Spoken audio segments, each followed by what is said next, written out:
Je suis arrivé en juillet 79, donc en sortant de l'école. Moi, je suis arrivé en juillet 82, à l'âge de 17 ans.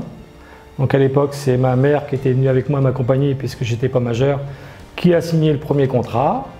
Et je suis arrivé en serrerie. Je suis arrivé chez OET, il y avait une quarantaine de salariés et j'ai eu la chance que l'entreprise grandisse assez vite au début de ma carrière. Je suis serrurier à OET depuis 1982. Je suis arrivé en 1982, le 4 février 82. Je suis arrivé au mois d'avril 82 et j'étais automaticien déjà.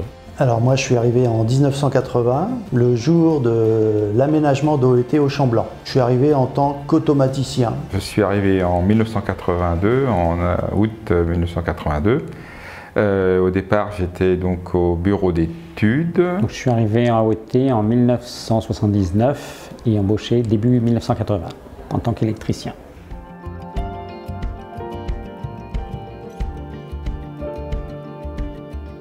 C'était un mélange de travail de bureau et puis ensuite de mise en application directement. C'était très concret, on voyait l'usine tourner, c'est ça qui était bien, quoi. Et aujourd'hui, le travail est toujours aussi varié, différent, puisque maintenant je travaille moi, au service système et réseau, donc qui installe les serveurs. Je suis arrivé en serrerie, donc à l'atelier. J'ai dû faire ça pendant 15-17 ans, je pense, un truc comme ça. Après, j'ai été m'occuper de l'atelier pneumatique. Donc ça, j'ai dû faire ça pendant 8 ans et après, on m'a proposé d'aller au bureau d'études. Ce que je faisais jusqu'à il y a 2 mois encore. Et là, ça m'a rebrouillé. Donc je suis reparti pour, je sais pas, peut-être bien 10 ans. Non, c'est pas trop. On a fait nos premiers chantiers à l'export, donc l'île de la Réunion. J'y ai passé 2-3 ans. Secteur automobile après, SAV après, conducteur de travaux. Et export pendant 15 ans sur tous les sites à l'étranger. Et après, donc, retour en France pour élever la famille et s'en occuper. J'ai fait un peu de chantier de mise en route, un peu de bureau d'études en régie chez des clients et puis après au service commercial. Et j'ai fait du câblage pendant 9 mois. En revenant, je suis revenu un petit peu à l'atelier et après j'ai fait du chantier, petit chantier, du SAV, mise en service et dépannage. Tout ce qui est planning chantier. Et après, j'ai fait du devis. Et là, je suis redevenu conducteur de travaux et devis. Je fais les deux. Plutôt sur chantier, non. C'est pas comme les usines d'aliments, parce qu'avant, moi, je faisais plus d'usines d'aliments, de moulins, abattoirs, salaisons, enfin, c'était que des grosses usines comme ça, puis toujours en déplacement. J'ai fait du chantier pendant 1 an. Et après mon accident, j'ai eu un accident de la route. Qui m'a arrêté 9 mois et monsieur et madame Rocher m'ont proposé de rentrer au bureau d'études. Donc j'ai eu une formation, ensuite donc j'ai travaillé au bureau d'études, j'ai été responsable du bureau d'études. J'ai passé quelques années avec Marc Colleux comme technico-commercial et au bout de quelques années, je suis devenu chargé d'affaires. En 2005, dans le cadre de la cessation d'activité de monsieur et madame Richer et de la reprise par des cadres, j'ai eu l'opportunité de devenir responsable commercial de l'activité industrie céréalière. Je n'ai pas quitté ce travail depuis 82. Et j'ai été serrurier jusqu'à maintenant, je n'ai pas changé de service.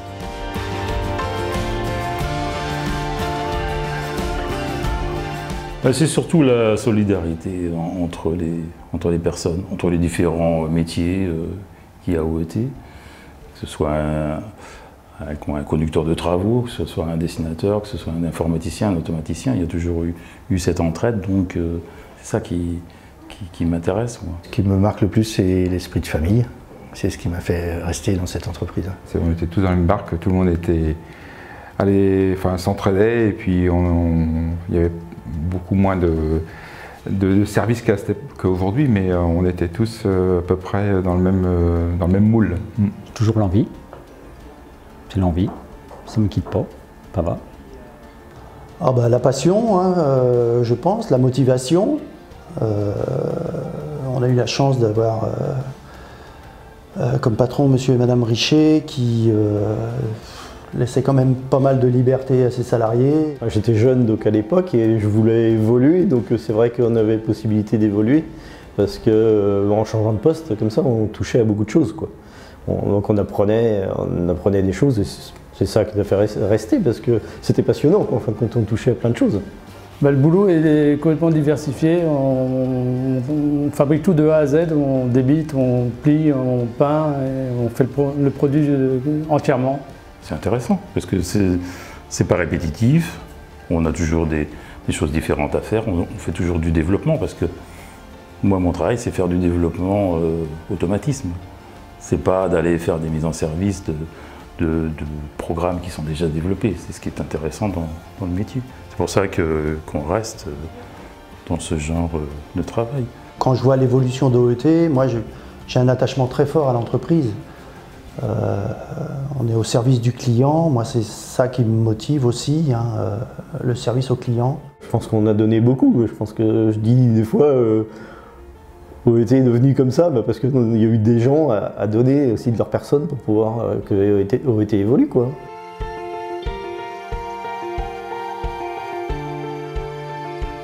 La valeur humaine. C'est très important d'avoir de bonnes relations avec les gens. C'est comme ça que ça marche le mieux. S'il n'y a pas de bonnes relations, les gens, ça ne marche pas. Il ne faut pas qu'ils oublient le contact entre eux, ce qui est vachement important, quoi. Qu'il y ait une cohésion dans le groupe, ça c'est bien. Mais je pense que ça, si on a réussi à transmettre quelque chose, c'est un peu ça. Les gens s'approprient facilement l'esprit d'OET. On voit bien, on a un petit peu une idée de la jeunesse d'aujourd'hui. J'ai l'impression que les gens qui sont embauchés chez OET sont vite, s'intègrent facilement dans notre manière de travailler et puis de manière d'être. Dans l'équipe que je manage, il y a 4 jeunes ingénieurs qui sont arrivés, qui dynamisent donc, le service et qui apportent leur jeunesse, leur vision et en qui j'ai complètement confiance pour l'avenir. Ouais.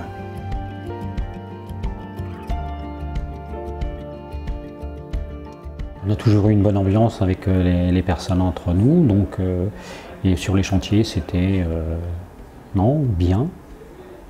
Après il y a des hauts, il y a des bas. Le plus bas à la limite on va dire c'est sur certains chantiers à l'export où on se retrouve avec un pistolet sur la tempe, ça rigole moins. J'ai une anecdote où j'ai passé ma nuit du 23 décembre avec un collègue sur un parking de Plohermel parce qu'à cette époque-là on travaillait tard le soir, on voulait rentrer le 23 décembre de bonne heure. Et donc avec mon collègue Guy Geffroy, on n'avait plus d'essence. À cette époque-là, il n'y avait pas de distributeur automatique. Et on est tombé en panne d'essence à Plohermel sur le parking. Et on a dormi avec moins 1 degré ou 0 degré dans la voiture. À l'époque, c'était une ferme. Hein. C'était un ancien menuisier qui était là, donc on est arrivé au Champ Blanc, c'était tout petit. Et oui, je me souviens des batailles de boules de neige dans l'atelier. Je pense qu'à l'époque, on a fait les 400 coups. Hein.